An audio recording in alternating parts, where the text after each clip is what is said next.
The silence that followed Maya's exit stretched like taffy, thick and uncomfortable, filling every corner of the dining room where three people sat frozen around a table still laden with Sunday dinner. The roast beef had gone cold, congealing in its own juices, while mashed potatoes formed a skin that nobody bothered to break. Jenna stared at the sale documents spread before her, like evidence of a crime she hadn't realized was being committed. The numbers swam on the page, $740,000 in bold print, Maya's signature neat and decisive at the bottom, the date stamp from just 4 days ago. Her fingers traced the edge of the paper, leaving slight indentations in the expensive letterhead. She can't just... Jenna's voice cracked, barely above a whisper. That house has been in our family for 60 years. Their father, David, pushed back from the table with enough force to make the water glasses tremble. His face had taken on that mottled red color that appeared whenever he felt his authority challenged. The same shade he'd turned when Maya had refused to co-sign Jenna's third business loan last year. $8 million, he muttered, pacing to the window that overlooked the backyard where Maya used to practice violin every evening after school. 8 million, and she walks out of here like we're strangers. Their mother, Linda, sat perfectly still except for her hands, which twisted her wedding ring around and around her finger in a nervous habit that had developed over 32 years of marriage. She kept opening her mouth as if to speak, then closing it again, like a fish gasping for air. The grandfather clock in the hallway, the one that had belonged to Maya's grandmother, the one Maya had specifically requested be moved to her parents' house because she couldn't bear to hear its familiar chime echoing through empty rooms, ticked away the seconds with mechanical precision. Each tick seemed to emphasize the weight of what had just happened. "We need to call her," Linda finally managed, her voice thin and reedy. "This is all a misunderstanding. Maya's always been reasonable. She's just upset because we surprised her about Jenna moving in. We should have talked to her first." Jenna's laugh was bitter, sharp-edged. "Reasonable? Mom, she sold Grandma's house without telling anyone. She's been planning this for who knows how long, just waiting for the right moment to drop the bomb." She gestured wildly at the documents. "This isn't some spur-of-the-moment decision. Look at these dates. She listed it 3 weeks ago. 3 weeks." David stopped pacing and turned to face his younger daughter. In the harsh overhead light of the dining room, the lines around his eyes seemed deeper, more pronounced. "What I want to know is when she became so selfish. We raised her better than this. Family comes first. That's what we taught both of you." "Did we, though?" The question slipped out before Jenna could stop it, and both her parents turned to stare at her. She felt heat creep up her neck, but pushed forward anyway. "I mean, when was the last time we actually treated Maya like family instead of like a resource?" Linda's ring twisting intensified. "That's not fair, Jenna. We've always loved both of you equally." "Have we?" Jenna picked up one of the sale documents, studying Maya's signature. Even her handwriting looked different somehow, more confident, more decisive than the careful script Jenna remembered from their childhood. "When's the last time we asked Maya how she was doing without immediately following it up with a request for money or a favor?" The question hung in the air like smoke from a snuffed candle. David returned to his chair, suddenly looking older than his 58 years. "She never complained. If she was unhappy with helping out, she should have said something." "Should she have?" Jenna set down the paper and really looked at her parents for the first time in years. Not as the people who would always bail her out, not as the safety net that would always catch her when she fell, but as people who had somehow convinced themselves that taking was the same as loving. "Because I remember her saying no a few times. Remember when she wouldn't co-sign for my boutique? You both spent weeks telling her she was being selfish, that family sticks together, that she had more than she needed anyway." Linda's face crumpled slightly. "That was different. You needed help, and she was in a position to give it." "Was she?" Jenna pulled out her phone and scrolled through her text messages, finding the thread with Maya from 6 months ago. "Look at this. She asked me to pay her back some of the money I borrowed. Not all of it, just some of it. And I told her I was going through a rough patch and asked if she could wait a few more months." She held up the phone. "I never paid her back, not a cent. And you know what? She never asked again." The silence returned, heavier this time, weighted with the accumulation of years of small betrayals and large assumptions. The central air conditioning kicked on, filling the house with its mechanical hum. but somehow the sound only made the quiet between them more pronounced. David cleared his throat. The inheritance changes things. $8 million. That's enough to help everyone. She could pay off our mortgage, set up Jenna with a real business, maybe help with your mother's medical bills. Dad. Jenna's voice was quiet but firm. Listen to yourself. She just walked out of here, and you're already planning how to spend her money. Linda finally stopped twisting her ring. She's our daughter. Of course she'll want to help her family. Is she, though? Jenna asked, and the question surprised even her. I mean, when did we start thinking of Maya as our daughter versus our financial advisor, our emergency fund, our backup plan? The realization hit her like cold water. She thought about Maya's last birthday. Had anyone remembered to call her? She scrolled through her phone, looking for the date. March 15th. There were no calls logged, no texts sent. But there was a Venmo payment from Maya to Jenna for $300 on March 17th, with the note for Mom's prescription copays because Jenna had claimed she was short on cash. Maya had spent her birthday alone, then paid for their mother's medication 2 days later. Oh God, Jenna whispered, the weight of understanding settling in her chest like a stone. We've been terrible to her. Not dramatic terrible, not movie villain terrible, but just consistently, relentlessly terrible. Death by 1,000 paper cuts. David's jaw tightened. Don't be ridiculous. We're her parents. Everything we've asked of her has been reasonable. That's what family does. They help each other. When was the last time we helped her? Jenna challenged. Not accepted her help, not let her solve our problems, but actually helped her with something she needed? The question seemed to echo in the dining room. Linda opened her mouth, then closed it. David frowned, his forehead creasing as he searched his memory. She doesn't need help, he said finally. She's got her career, her condo, her savings. She's always been the responsible one. Maybe she's responsible because she had to be, Jenna said quietly. Maybe she's successful because she knew nobody else was going to take care of her. The grandfather clock chimed 9 times, its deep bronze notes rolling through the house like a funeral bell. Somewhere in the distance, a dog barked, and the sound seemed to break the spell that had held them all frozen around the dinner table. Linda stood up abruptly, beginning to clear the dishes with sharp, aggressive movements. This is ridiculous. She's upset, that's all. She'll come around. She always does. But even as she said it, something in her voice suggested she didn't quite believe it anymore. The plates clattered against each other as she stacked them, the sound harsh and discordant in the quiet house. Jenna remained seated, staring at the sale documents. $740,000.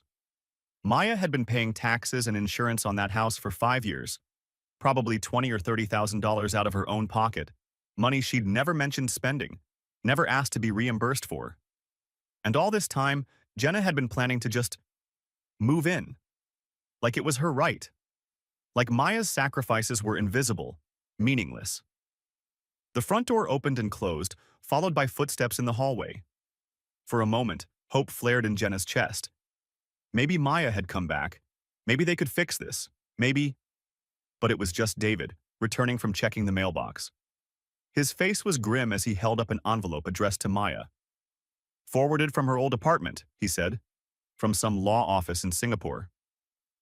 They all stared at the envelope as if it might contain either salvation or damnation. The return address was embossed in elegant script. Westfield and Associates, International Estate Planning. Should we? Linda began. No, Jenna said firmly, surprising herself with the conviction in her voice. It's not ours to open. It's hers. Everything is hers. And we need to stop acting like we have a right to any of it. David set the envelope on the table with careful precision. $8 million, he repeated, as if the number held some kind of magic that could undo the evening's revelations. It doesn't matter if it's 8 million or 8 cents, Jenna said, standing up from the table. It's not ours. And maybe that's exactly what Maya's been trying to tell us all along. Maya stared at her reflection in the bathroom mirror, watching steam from her shower slowly fog the glass. Her hands trembled slightly as she reached for her coffee mug, not from nerves about the inheritance meeting, but from the adrenaline that had been coursing through her veins since she walked out of her parents' house 12 hours ago. She'd barely slept. Every time she closed her eyes, she saw Jenna's face when she'd opened that folder. The way her sister's confident smile had crumbled into shocked disbelief. The way their father's authoritative tone had dissolved into stammering confusion. The way their mother had reached across the table as if she could somehow undo what had already been done. Good, Maya thought, taking a sip of coffee that was still too hot. Let them sit with that feeling for a while. Let them understand what it's like when someone makes decisions about your life without asking. Her phone had been buzzing all morning. 17 missed calls from her mother.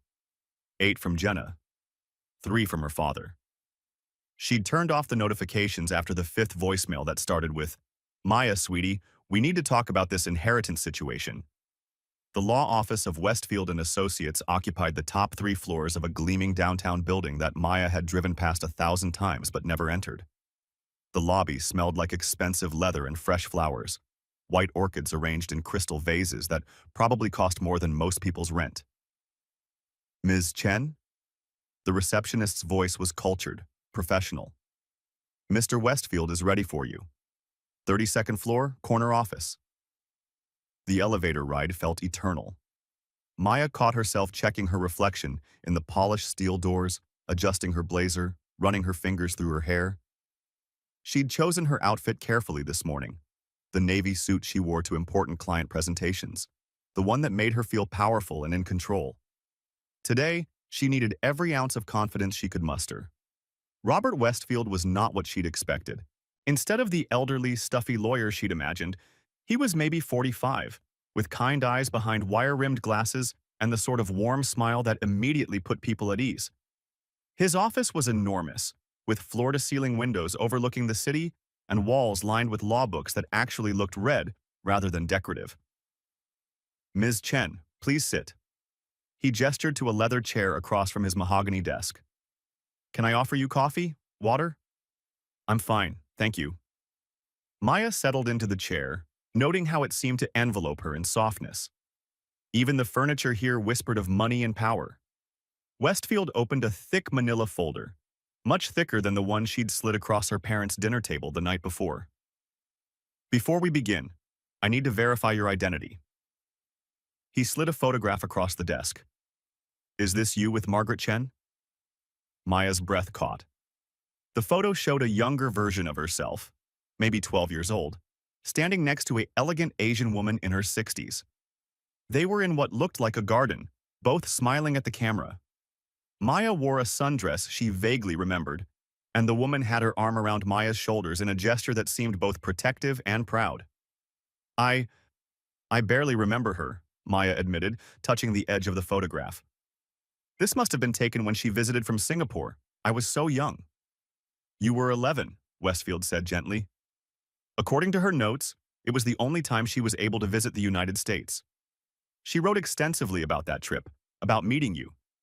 She was quite impressed." He pulled out a leather-bound journal and opened it to a page marked with a ribbon. "May I read you something she wrote?" Maya nodded, not trusting her voice. Westfield cleared his throat and began to read in a measured tone. "Maya is extraordinary. While her sister performed for attention and her parents fussed over trivial matters, Maya sat with me for hours asking questions about my business, about Singapore, about the world beyond their small town. She has her grandmother's intelligence and her grandfather's determination. She reminds me of myself at that age, hungry for knowledge, unafraid of hard work, but too generous for her own good. I see how they take advantage of her kindness. She gives, and they take without gratitude. One day, she will need to choose between their comfort and her own survival. When that day comes, I hope she chooses herself." The words hit Maya like a physical blow. She pressed her hand to her chest, feeling her heart race. "She wrote that about me. After one visit?" "She wrote about you regularly over the years," Westfield said, flipping through pages covered in neat handwriting. "She followed your career, your achievements. She knew about your college graduation, your first job, your house purchase. She was incredibly proud." "But how did she know all that?" Westfield's expression grew complicated. "She hired a private investigator to keep tabs on your family." Not in an intrusive way, just periodic updates. She wanted to know how you were doing, whether her instincts about you had been correct. Maya felt a chill run down her spine. What kind of updates? The investigator documented patterns of behavior. Your family's financial difficulties, your repeated loans to them, your sister's business failures, your parents' tendency to rely on you as their safety net. He pulled out another folder, this one filled with photographs and documents. She knew about every car payment you made for Jenna, every mortgage payment you covered for your parents, every loan that was never repaid. The folder contained bank statements, photographs, even copies of text messages. Maya saw her own handwriting on checks made out to her sister, screenshots of Venmo payments to her parents, photos of her at family gatherings where she looked tired and strained while everyone else seemed carefree.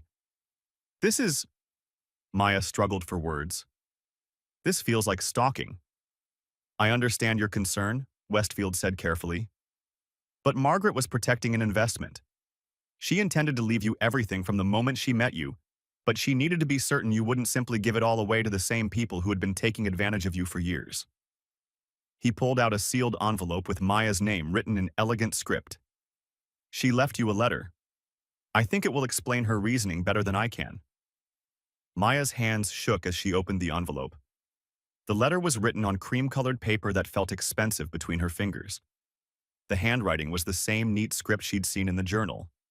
My dear Maya, if you are reading this, then I am gone, and you are finally learning the truth about your inheritance. I imagine you are confused, perhaps even angry about the investigation I conducted into your life. Please understand. I did not spy on you out of cruelty, but out of love and concern. I recognized something in you during our brief meeting when you were 11. You had the spark of independence, the intelligence to build something meaningful, but also the soft heart that makes you vulnerable to those who would exploit your kindness. Your grandmother and I corresponded regularly over the years, and she often worried about how your family treated you. She saw the same patterns I did, the way they turned to you whenever they needed money, support, or rescue from their own poor decisions. The way they praised your responsibility and success while simultaneously punishing you for it by expecting you to subsidize their failures. The way they made you feel guilty for having boundaries or asking for anything in return. I built my fortune from nothing, Maya. I started with a small import business in Singapore and grew it into an international empire through hard work, smart investments, and most importantly, learning when to say no. I never married, never had children, because I poured everything into my business. But I always wondered what I might have passed on to the next generation. When I met you, I saw potential that reminded me of my younger self. But I also saw the trap you were falling into, the trap of being too generous, too responsible, too willing to sacrifice your own dreams for people who would never do the same for you. The private investigators' reports confirmed my fears. Over the past 15 years, you have given your family more than $200,000 in direct financial support. Car payments, mortgage assistance, business loans that were never repaid, emergency funds, insurance payments, even grocery money when your parents claimed to be struggling while simultaneously taking expensive vacations. You have subsidized their lifestyle while living modestly yourself. You drive a 7-year-old Honda while your sister drives a BMW you helped finance. You live in a small condo while making mortgage payments on your parents' house. You shop at discount stores while buying your family name brand everything. This ends now. My estate is worth approximately $8.2 million. This includes properties in Singapore, Hong Kong, and Vancouver, plus liquid assets and investments. But this inheritance comes with conditions, not legal ones, but moral ones that I trust you to honor. First, you will not give any portion of this inheritance to your parents or sister. Not $1, not one property, not one investment. This money is for you to build the life you deserve, not to continue subsidizing theirs. Second, you will use this opportunity to establish boundaries with your family.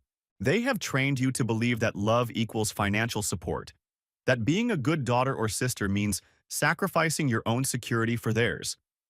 This is a lie they tell themselves to justify their selfishness. Third, you will invest in yourself, your education, your business ventures, your dreams. Start the consulting firm you've always talked about. Travel to the places you've only seen in magazines. Buy the house with the garden you described to me all those years ago. I know this will be difficult. They will be angry, hurt, manipulative. They will accuse you of being selfish, of abandoning family, of forgetting where you came from. They will use every weapon in their emotional arsenal to make you feel guilty for finally choosing yourself. Do not let them succeed. You are not responsible for their poor financial decisions, their failed businesses, their inability to live within their means. You are not a bank, a safety net, or a backup plan. You are a brilliant, capable woman who deserves to build wealth and security for herself. The lawyer will give you all the details about the properties and investments. Take your time learning about your options. Hire the best financial advisors money can buy. Build something lasting and beautiful. And remember, family is not just about blood. Family is about people who love you without taking from you, who celebrate your success without resenting it, who support your dreams without expecting you to fund theirs. I hope you find your true family, Maya. I believe you will. With love and faith in your future, Great Aunt Margaret Maya read the letter twice, tears streaming down her face by the end. When she looked up, Westfield was watching her with compassion. She was right about everything, Maya whispered. The amounts, the patterns, all of it. She usually was, Westfield said with a small smile. Margaret was one of the shrewdest businesswomen I ever knew. She didn't make emotional decisions. She made strategic ones based on careful observation and analysis. He slid another document across the desk. This is a summary of your inheritance. Properties, investments, liquid assets. Margaret's accountants have prepared everything for a smooth transition. Maya scanned the numbers, her eyes widening with each line item. Singapore penthouse worth $2.1 million. Vancouver commercial property generating $300,000 annual rental income. Investment portfolio worth $4.8 million. Business assets worth another $1.3 million. This is real? She asked, her voice barely audible. Very real. And as of this morning, it's all yours. Maya's phone buzzed with another call from her mother. She looked at the screen, then at Westfield, then back at the inheritance documents.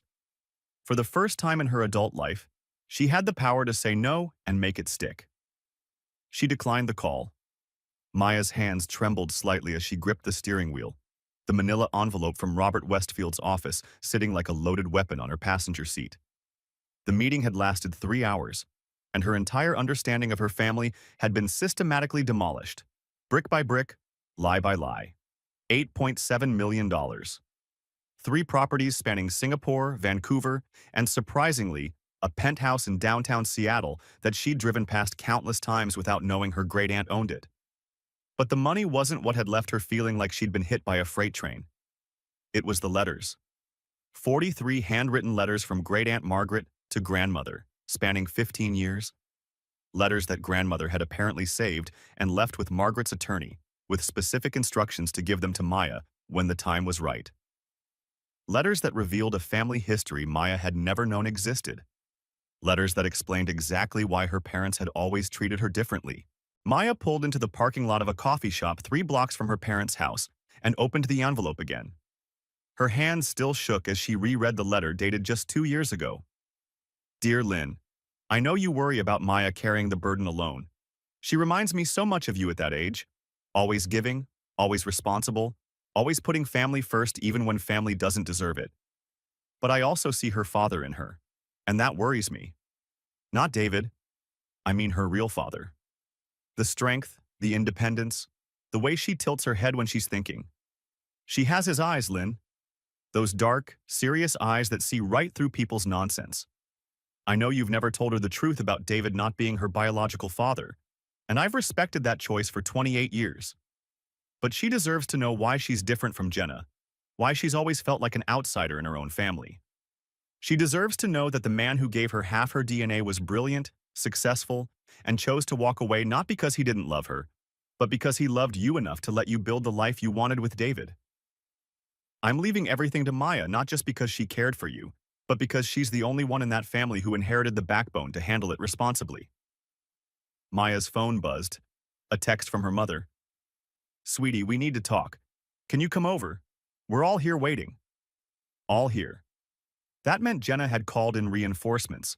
Probably Uncle Rick and Aunt Carol, maybe even Cousin Tom who worked in finance and would be very interested in Maya's sudden windfall. Maya typed back, "On my way." She drove to her childhood home in a strange state of calm. The fury from last night had crystallized into something harder, clearer. She parked behind 3 cars she recognized. Yep, the whole cavalry was here. Through the living room window, she could see them arranged like a tribunal. Her parents on the couch, Jenna in Dad's recliner, Uncle Rick pacing, Aunt Carol perched on the ottoman. Maya gathered the letters, the inheritance documents, and one more folder she'd stopped at her condo to retrieve. Time to burn it all down. She didn't knock. It was still her childhood home, after all. "Maya!" Her mother jumped up immediately. "Honey, sit down. We've all been talking and we think there might have been some miscommunication last night." "Have you now?" Maya remained standing, setting her folders on the coffee table. "What kind of miscommunication?" Uncle Rick cleared his throat. "Well, kiddo, your mom filled us in on this inheritance situation. That's wonderful news for the whole family. We're all so proud of you." "Proud of me for what exactly? Existing while my great-aunt died?" Jenna shifted uncomfortably. "Look, Maya, I know you're upset about the house thing, but I've been thinking. Maybe we can work something out. I could pay you rent or—" "The house sold, Jenna. I told you that last night. The new owners are a lovely retired couple from Portland. They're planning to turn Grandma's sewing room into an art studio." Her father leaned forward. "Maya, let's talk about the real issue here. This inheritance, it's a blessing for our whole family. Your great-aunt would have wanted— Do you want to know what great-aunt Margaret wanted, Dad?" Maya opened the first folder and pulled out the letters. "Because she left very detailed instructions." The room went quiet. Maya could hear the old grandfather clock ticking, the same clock that had marked time during countless family dinners, holiday gatherings, birthday parties where she'd always felt slightly apart from everyone else. Now she knew why. "She left me letters, 43 of them, written to Grandma over 15 years. Want to hear what they say about what she wanted?" "Maya," her mother's voice was tight with warning. "Some things are private." "Private?" Maya laughed, and it didn't sound like her usual laugh. "You know what's interesting about privacy, Mom? It's usually used to protect lies." She pulled out the letter dated 3 years ago and began reading. "Lynn, I watched David's family at Jenna's engagement party last weekend.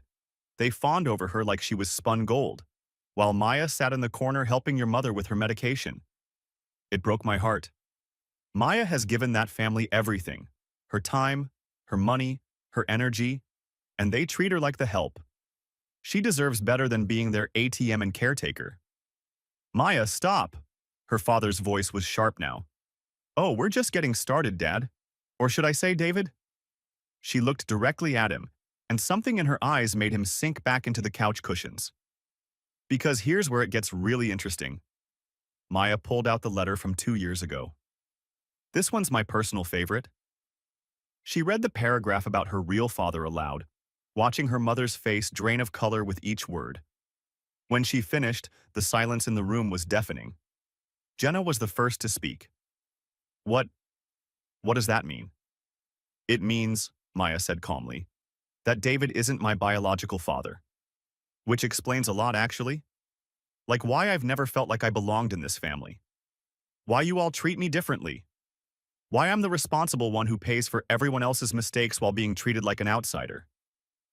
Her mother was crying now. "Maya, please, it wasn't supposed to matter. David raised you. He loves you." Maya looked at the man she'd called Dad for 28 years. His face was gray, and he wouldn't meet her eyes. "Do you, David? Love me?" she asked quietly. "Of course I do. You're my daughter." "Am I? Because you've spent my entire life making me feel like a stranger in my own family. Like I owed you something for the privilege of existing in your house." Uncle Rick tried to intervene. "Maya, honey, this is a lot to process. Maybe we should all take a step back and—" "No." Maya's voice cut through the room like a blade. "We're not taking a step back. We're moving forward. Because Great-Aunt Margaret left very specific instructions about how her estate should be handled." She opened the second folder. "She established a trust. The income from her investments, about $40,000 a month, goes to me. But the principal? She left instructions for me to distribute it as I see fit to family members who have shown genuine love and support. Every person in the room perked up. Maya could practically see dollar signs in their eyes. Now, let's talk about who's shown me genuine love and support over the years. Maya pulled out a notebook. I've been keeping track, actually. Jenna, you've borrowed a total of $37,000 from me over the past 5 years. Paid back, $0. But you did buy yourself a new car last month. That was nice. Jenna's face flushed red. I was going to pay you back when what? When your next business failed? When your next engagement fell through? Maya flipped a page. Mom, Dad. Sorry, David. I've covered your mortgage payment 4 times, paid for Mom's dental work twice, and bought your groceries more times than I can count. But when I graduated with my MBA, you missed the ceremony because Jenna had a crisis that turned out to be her wanting to return a dress. That's not fair, her mother whispered. Fair? Maya laughed again, and this time it was sharp enough to cut glass. Let's talk about fair. When I was in the hospital with appendicitis 2 years ago, how many of you visited? Anyone remember? The silence stretched on. I'll give you a hint. It was the same number of people who helped me move into my condo, the same number who called when I got my promotion, the same number who remembered my birthday last year without Facebook reminding them. She closed the notebook.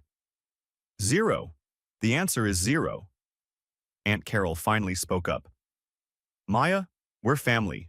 Family forgives. You're right. Family does forgive. Maya stood up, gathering her papers. Which is why I'm not going to sue Jenna for the money she owes me. And I'm not going to report David for claiming me as a dependent on his taxes while I was paying my own rent in college. Her father's head snapped up. How did you? Great Aunt Margaret was very thorough in her research before deciding who should inherit her fortune. Turns out she hired a private investigator to look into our family dynamics. Amazing what public records can tell you about a family's financial arrangements. Maya pulled out one final document. But here's the thing about forgiveness. It doesn't mean I have to keep enabling the same behavior. So I've made my decision about the inheritance distribution. She placed a single check on the coffee table. Everyone leaned forward to see it. $500 to Grandma's church, in memory of the woman who actually loved me unconditionally. Maya looked around the room. That's it. That's the distribution. Maya, you can't be serious, Uncle Rick sputtered. We're your family. No, Maya said quietly. You're David's family. You made that very clear over the past 28 years. I was just the obligation you tolerated because Mom felt guilty. She walked toward the door, then paused. Oh, and Jenna? Since you're so concerned about having a place to live, I have a suggestion. Great Aunt Margaret's penthouse downtown has been sitting empty. The trust is selling it next month. I'm sure the new owners would be happy to discuss rental terms with someone who has excellent credit and references. Jenna's face went white. Maya, please. I can't afford downtown rent. Then I guess you'll have to figure something out. You know, like I've been doing my entire adult life. Maya opened the door. It's amazing how resourceful you can be when no one's enabling your poor choices.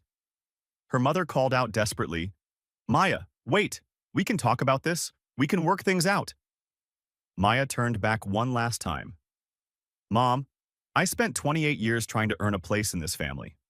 I'm done auditioning. I'm done being the bank, the babysitter, the cleanup crew for everyone else's messes. I'm done pretending that blood makes you family when you've never treated me like I belonged. She looked at each of them one final time. Great Aunt Margaret was right about one thing. I did inherit a backbone. Just took me a while to learn how to use it. Maya walked out of her childhood home and closed the door behind her with a soft click that sounded like freedom. The morning air in downtown Seattle carried the scent of rain and fresh coffee as Maya walked toward the towering glass building that housed Westfield and Associates. Her heels clicked against the wet pavement in a steady rhythm that somehow calmed her racing thoughts. She'd barely slept, replaying the dinner conversation and that unexpected phone call over and over in her mind. The lobby was all marble and understated elegance, the kind of place that whispered old money and serious business. Maya gave her name to the receptionist, a woman with silver hair and kind eyes who smiled warmly and directed her to the 42nd floor. Robert Westfield turned out to be nothing like Maya had imagined. Instead of the elderly, stern-faced lawyer she'd pictured, he was perhaps 50, with laugh lines around his eyes and a genuine handshake that put her at ease immediately. "Ms. Chen, thank you for coming so promptly," he said, gesturing to a chair across from his mahogany desk. "I know this must all seem very sudden and perhaps overwhelming." Maya settled into the leather chair, her purse clutched in her lap. "I have to admit, I'm confused. I barely remember my great-aunt Margaret. I think I met her maybe twice when I was very young." Mr. Westfield nodded, opening a thick file. "That's not uncommon. Margaret Chen Lim was, let's say she was a very private person. She spent most of her adult life in Singapore, building quite an impressive business empire. Import-export primarily, but she diversified into real estate and technology investments over the decades." He pulled out a photograph and slid it across the desk. Maya's breath caught. The woman in the picture looked remarkably like her grandmother, but with sharper features and eyes that held a steely determination Maya recognized in her own mirror. She never married, never had children. But she kept track of her family from afar. She knew about your grandmother's death, about the house, about your career success. Mr. Westfield's voice grew warmer. She also knew about your family dynamics. Maya's stomach tightened. "What do you mean?" "Your great-aunt was quite thorough in her research. She hired investigators to keep tabs on the family. She knew about your financial support of your parents and sister, about how they took your generosity for granted." He paused, studying Maya's face. "She saw herself in you, I think. The responsible one who always puts family first, sometimes to their own detriment." The office felt suddenly smaller, the weight of this revelation pressing down on Maya's shoulders. "She was watching us?" "Not in a creepy way," Mr. Westfield assured her quickly.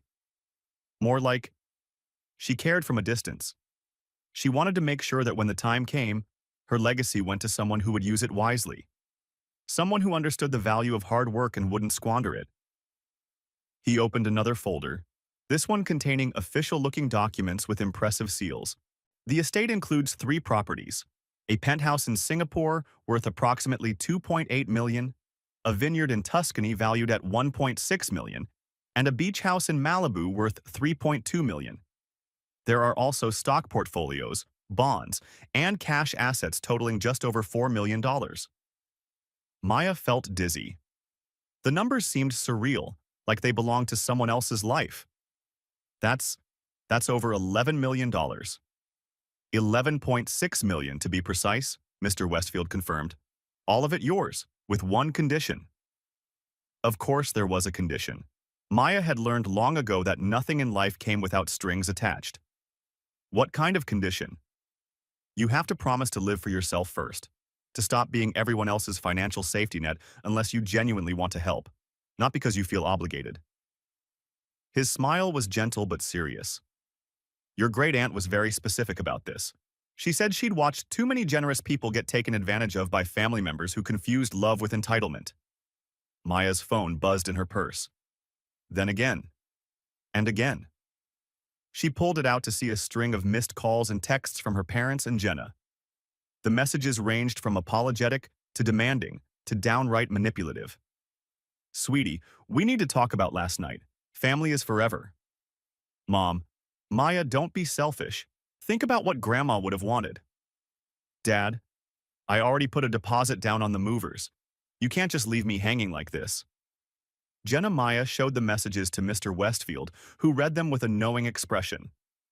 "This is exactly what your great-aunt was talking about. They're not reaching out because they're concerned about you or want to apologize. They're reaching out because they want something." The truth of it hit Maya like a physical blow. Even now, even after last night's confrontation, they were still trying to manipulate her, still treating her like their personal bank account instead of a human being with her own needs and boundaries. "There's something else," Mr. Westfield said, pulling out a sealed envelope. "Your great-aunt left this letter for you. She wrote it 6 months before she passed away." Maya's hands trembled as she opened the envelope and unfolded the elegant stationery inside. The handwriting was precise, confident. "My dear Maya, if you are reading this, then I am gone, and you're about to inherit more money than you probably ever imagined having. I want you to know that this decision wasn't made lightly. I spent 60 years building this wealth, and I could have left it to charity or distant relatives who barely knew my name. But I chose you because I see something in you that reminds me of myself at your age, a good heart that others have learned to exploit. I made many mistakes in my life, but the biggest was thinking that giving everything to family was the same as loving them. It isn't. Sometimes the most loving thing you can do is let people face the consequences of their choices. Your sister has never learned to stand on her own because you've always been there to catch her when she falls. Your parents have never had to truly budget or sacrifice because they know you'll step in when things get tight. They've confused your kindness for weakness, and in doing so, they've robbed you of the family relationships you deserved. This money comes with a responsibility, not to them, but to yourself. Use it to build the life you want, not the life others expect you to fund. Travel, take risks, maybe even start that non-profit you dreamed about in college. But most importantly, learn to say no without feeling guilty about it. You are not responsible for fixing everyone else's problems. You never were. With love and hope for your future, Great Aunt Margaret Maya's vision blurred as tears spilled down her cheeks. This woman she barely remembered had seen her more clearly than her own parents did. Had understood the weight Maya carried and the toll it took on her spirit. Her phone rang again. This time it was her mother, and Maya found herself answering without thinking. Maya, thank goodness. Listen, about last night. Mom, I can't talk right now. I'm in a meeting. A meeting about the inheritance? Sweetie, we need to discuss this as a family. This is a blessing for all of us. The automatic response rose to Maya's lips. The apology, the explanation, the gentle backing down she'd perfected over the years. But Great Aunt Margaret's words echoed in her mind. You are not responsible for fixing everyone else's problems. No, Mom. This is a blessing for me, just me, and I'm going to honor that. Maya Elizabeth Chen, don't you dare. Maya hung up and turned off her phone. Mr. Westfield had been pretending to review documents, giving her privacy, but now he looked up with approval. That sounded like progress. It felt terrifying, Maya admitted, wiping her cheeks. But also, liberating. Your great aunt would be proud. He gathered the papers into neat stacks. Now, we have some practical matters to discuss. The properties will need to be inspected and decisions made about whether to keep or sell them. The financial assets need to be transferred to accounts in your name. And there are some tax implications we'll need to navigate. Over the next 2 hours, Maya signed more documents than she'd ever seen in her life. Each signature felt like a small act of rebellion against the version of herself who always put everyone else first. When they finished, Mr. Westfield walked her to the elevator. One more thing, he said, handing her a small velvet box. This was your great aunt's. She wanted you to have it. Inside was a simple gold necklace with a pendant shaped like a key. Maya fastened it around her neck, feeling its weight settle against her collarbone like a promise. The elevator ride down felt like a descent into a new life. When the doors opened onto the lobby, Maya stepped out as a different person than the one who'd entered that morning. She was still Maya Chen, still the responsible older sister and dutiful daughter. But now she was also the inheritor of $11.6 million, and the wisdom of a great aunt who'd learned to choose herself. Her phone, when she finally turned it back on, showed 47 missed calls and 63 text messages. Maya scrolled through them with detached interest, watching her family's panic escalate with each unanswered attempt at contact. The messages evolved from demanding to pleading, to angry, to desperate, and back to pleading again. But mixed in among her family's increasingly frantic communications was a text from her college roommate Sarah. Coffee this weekend? I have news about the non-profit I'm starting for financial literacy education. Could use someone with your business background. Maya smiled, typing back, Coffee sounds perfect, and I might have some ideas about funding. As she walked back to her car, Maya felt the key pendant swing gently against her chest with each step. The weight of obligation that had pressed down on her shoulders for so many years was finally lifting, replaced by something she'd almost forgotten existed. Possibility. The future stretched out before her, vast and uncharted and entirely her own. For the first time in her adult life, Maya Chen was free to discover who she might become when she wasn't too busy saving everyone else.